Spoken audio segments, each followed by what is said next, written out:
Ok, guys, bine v-am găsit la un episod. În episodul trecut am făcut The Reich și acum în episodul anterior ce o să ne jucăm astăzi? Primul sau al doilea război mondial? Polonia după mine și să mă bată rău. Foarte ingenios. Nori, Constituție, democrație. Că doar nu mai suntem încă o dată fasciști, fiindcă n-am voie.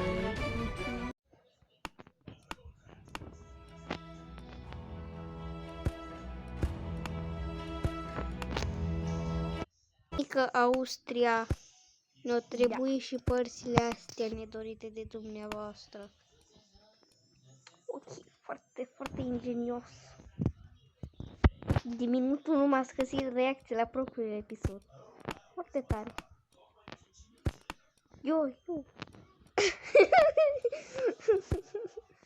Eu cu mine adevăratul avem aceeași reacție.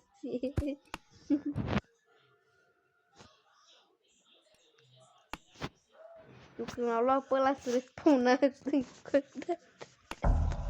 Ăștia m-au furat partea fascistă. Mă, George! Mă, tu, franțuze! Da, aici înapoi țara mea. țara mea. Aici nu mai știu ce am făcut, mi-am aruncat telefonul Beckham.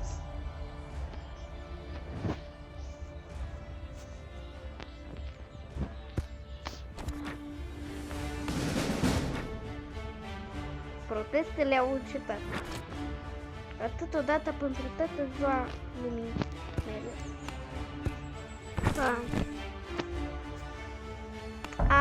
Asta am făcut. Acum eu uitat.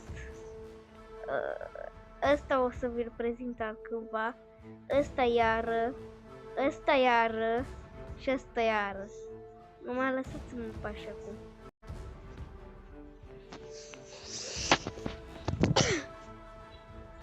Ok, guys, o să postez și colecția mea cu steaguri, să mergeți și pe acolo să vedeți ce am făcut.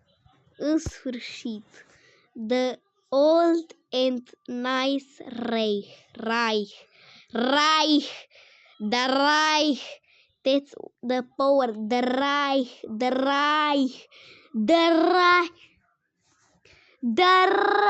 Anyways, Polonia, dacă nu dai toți banii care ai în buzunar, ești un drogat, ești un drugat. Yes.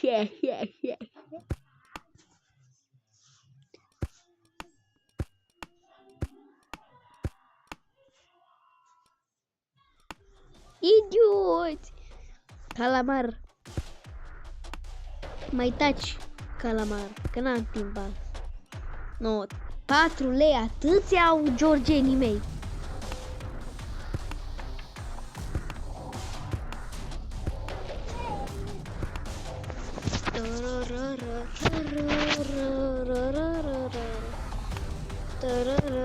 Polonia, descurcă-te de aici. Vezi să nu te ia România sau Doamne știe că ăștia sunt cam puternici.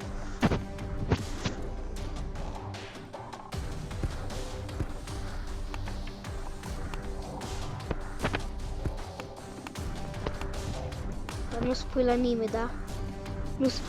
Nu spui la nimeni, da? Bine, dar nu spui la nimeni.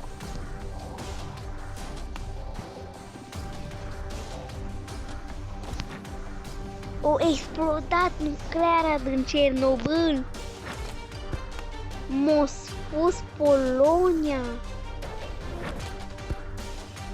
Rușii s-au tăcut.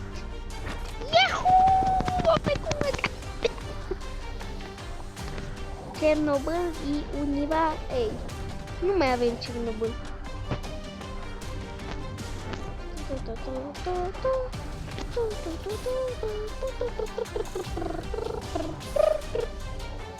Eu Dacă mă duc după Marea Britanie, acum cred că vin 17 miliarde de catraliarde. Deci, by the way, în episodul trecut, eu am venit din miserabila chestie asta plină de războaie civile în frumos de rai.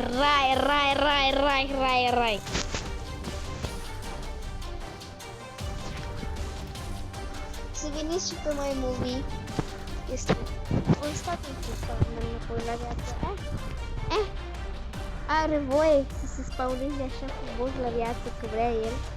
No, eu mai duce pe Franța Cuba, că vreau. Și vreau rău. Nu știu cum să explic asta. Eu vreau să invadez Franța foarte repede. Că dacă nu invadez Franța foarte repede, mă ia pe mine.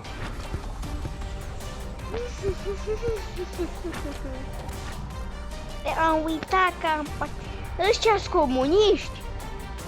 De când sorele franțuzești comuniști? Ăștia nu erau democratici, ca n-au văzut când zic eu democratic, toată lumea e comunist, monarhist, fascist, republică comercială. Cred că-ți bagi joc. Uite, ce-am zis? Republică comercială, teocrație. Măcar nu democrație. Alți democrație, așa democrație. N-are nimic, avem democrație. Nu suntem singuri. Alt democrat. Ăsta e teocrat. Nu. Ăsta e monarhie. Păi ăsta nu a fost în război de 100 de ani. Monarhie de ăștia fascist, comunist, ok, măcar e comunist și nu-i fascist. De când Rusia sovietică, care practic ei au inventat comunistul, să fie fascist. Mai explicăm tu. Nu, de fapt. Karl Marx, cel care a inventat comunismul, este din Germania. Și el a fost rus, practic, dar s-a născut în Germania. Și chiar nu știu ce să fac. 52 ce? Ce Dumnezeu mi se spauna mere urcătoare sau mișcătoare sau? Nu, tu cum mai ești în viață?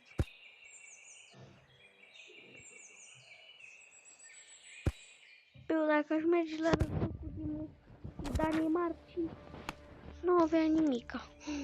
Stai. Să-mi dau seama că mei n-au și aici. Nu ci cred că mei au și părticica asta mică. Ok, guys, anyways, cu atât și pe episodul de astăzi. Aveți o zi frumoșică și cu vise pe la urechiuțe. Am tot povestit în zilele de azi. O să încerc să fac un film. Dar da, cu atât a fost și eu. Eu am fost Rolo, bine v-am găsit și bine v-am nimerit la următorul episod.